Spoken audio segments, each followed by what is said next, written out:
Here it is, everyone. One of the most anticipated things from the Lego Movie 2. It's the Rexcelsior. 1,800 pieces go into this, and the finished product weighs just shy of 4 pounds, or 1.8 kilos. It's Rex's big mothership, a spaceship that is shaped like a fist or a gauntlet, kind of like a dark blue infinity gauntlet with no gems. In universe, it's able to smash through all sorts of things with great ease, and, well, the real thing is actually fairly sturdy itself, and you can probably do some real-life damage with it. The interior definitely seemed rather hollow as I was building it, but once it's all complete, it's very sturdy. There's an integral interlocking Technic brick skeleton that goes through the whole thing that really holds everything together in one place. Which is a good thing because it's designed to be held like this. You're supposed to actually swoosh this thing around. It's probably the largest thing that Lego has ever made that's designed to be handled, quite literally as well as figuratively. I mean, you don't even need to use this hand under here if you don't want. You can just hold it like that and swoosh it around with a single hand. Now, it is fairly heavy, and you might not want to do this for a long time. There are also some kind of sharp edges around this handle area, so it's not the most comfortable thing, that's for sure, but it's definitely quite doable.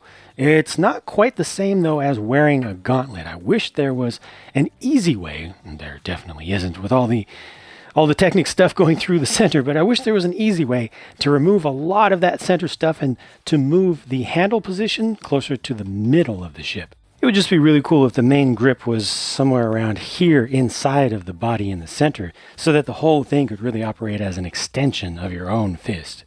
Now with the grip that we do get, you see that white thing back there? That's actually intended to be a trigger. You put your index finger over that, and when you pull it, it fires off a spring-loaded shooter at the front. Strictly speaking, it's supposed to be a rapid-fire system with this gravity feed magazine of spring-loaded shooters that are ready to fire, just moving itself down and being ready to fire off the next round or the next bolt every time you pull the trigger. However, in practice, I've really tried to make space for this to allow it to just fall down in there nicely.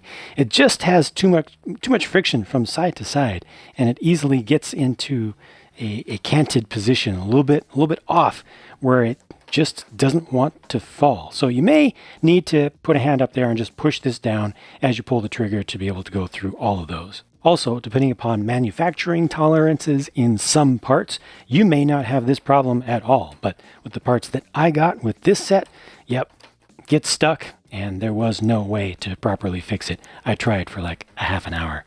There are also some spare spring-loaded shooter bolts here in a separate clip, and those do need to be manually loaded. Let's check out some details, though, and there are plenty of them, surprisingly.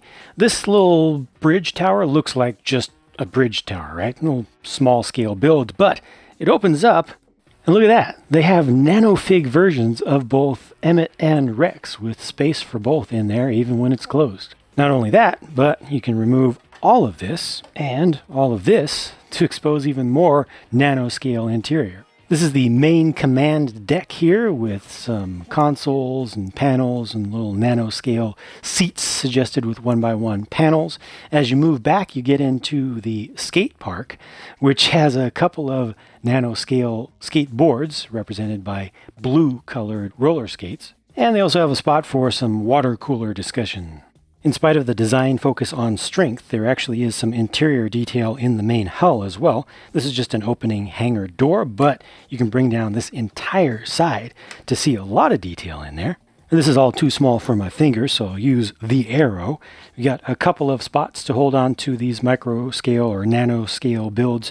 For ships, on the left is one that's called an Interraptor, according to the official description, but I think perhaps it's supposed to be a Rex wing, and then this is a nano-scale version of Rex's Rexplorer. I'll show you these up more closely, separately later on, but there's also a little bit of a moving crane over here, and then a suggestion of a ladder that you can go up, and then this is a cargo storage area.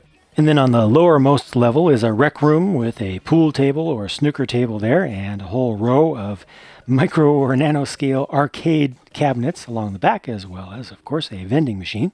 And then down here you have a huge screen with huge speakers on either side so you can play a video game or watch a movie. And there's still more, even on this one side, because this entire panel comes down. And though there is a lot of empty space here, there is still some more small detail with a couple of vending machines there, a console over here closer to us, and in the center is a holographic nav display. I'll have to pull some of that out so you can see it a little bit better. It's just too far in there and too shaded. Here's the same thing from the other side, and with some more light getting through, and you can also rotate that center display, but again, it's still a little bit tough to see. There's actually an exclusive printed piece inside of that clear globe. There's a look at it by itself, so it's a trans light blue minifig head, and in fact, it's printed on both sides.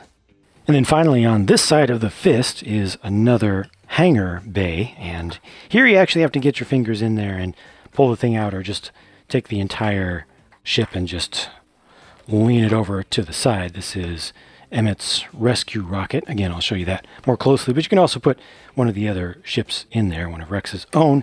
And as long as this thumb is out of the way, you can also pull down this small panel here. And that's a gym, clearly.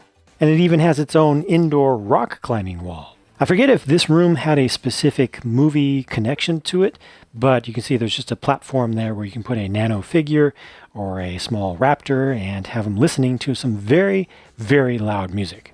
Speaking of the raptors, there are 5 of them included in this set using the baby dinosaur mold that I absolutely love.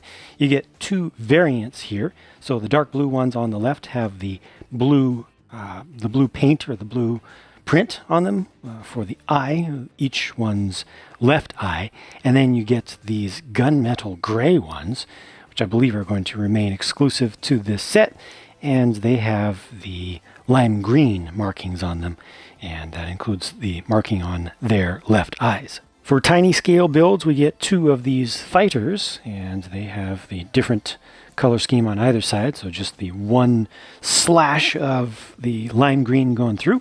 This is a tiny version of Rex's Rexplorer, which looks very good to me. The shaping is pretty spot on. You can immediately recognize what it's supposed to be. And from the shape and the color scheme, you can immediately recognize Emmett's house converted into the rescue rocket here. So, it's pretty appropriate for its size. Got a little nice detailing on the back. And that last thing over there is just it's a forklift, to use in your cargo bay.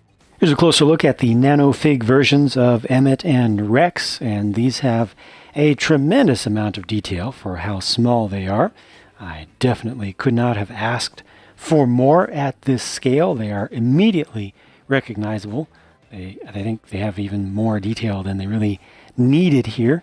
So I absolutely cannot complain one bit. And I love nanofigs, and I actually have some more great news about these 2 that I'll share with you in just a minute or 2.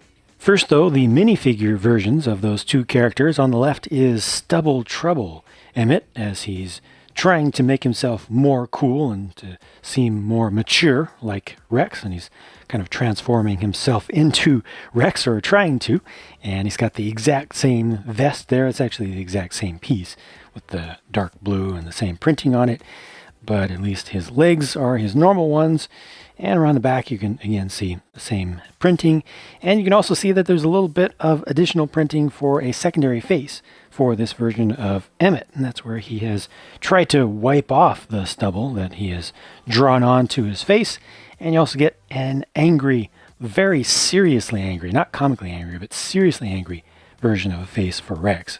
And here's the great news I teased about the nano figures, because these are the spares I was left with after building the set, and everyone who gets this set should get the same set of spares. I use the word set there too much, but you know what I'm talking about. These are exclusive printed nano figures, and you get an extra of each, which is fantastic. I love that. Of course, you would expect to get a lot of spare pieces in such a large set, but just in general, this selection here puts a smile on my face. Comparing the Rexcelsior to the other big Rex ship, the Rexplorer, I'm happy with this size difference, because while it is noteworthy and it is obvious, it's not extreme. I think that if somebody really wanted a decent-sized Rex ship from the movie, but didn't want to spend $150 US for the Rexcelsior, you wouldn't have to feel bad settling, if you will, for the Rexplorer. And I think the Rexplorer actually looks better from some angles and has some nicer shaping to it. It's more interesting. But, you know, the size difference is just not overwhelming. As for that $150 price tag, well, I think it's very fair.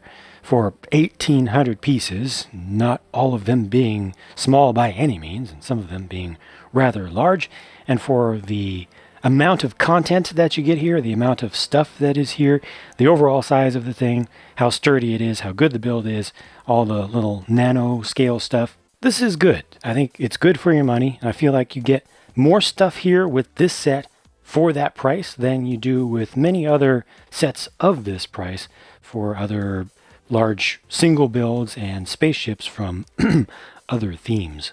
Overall, I'm very happy with this thing, and the only disappointment is the spring-loaded shooter arrangement, which doesn't work so well for me because of the specific parts that I got.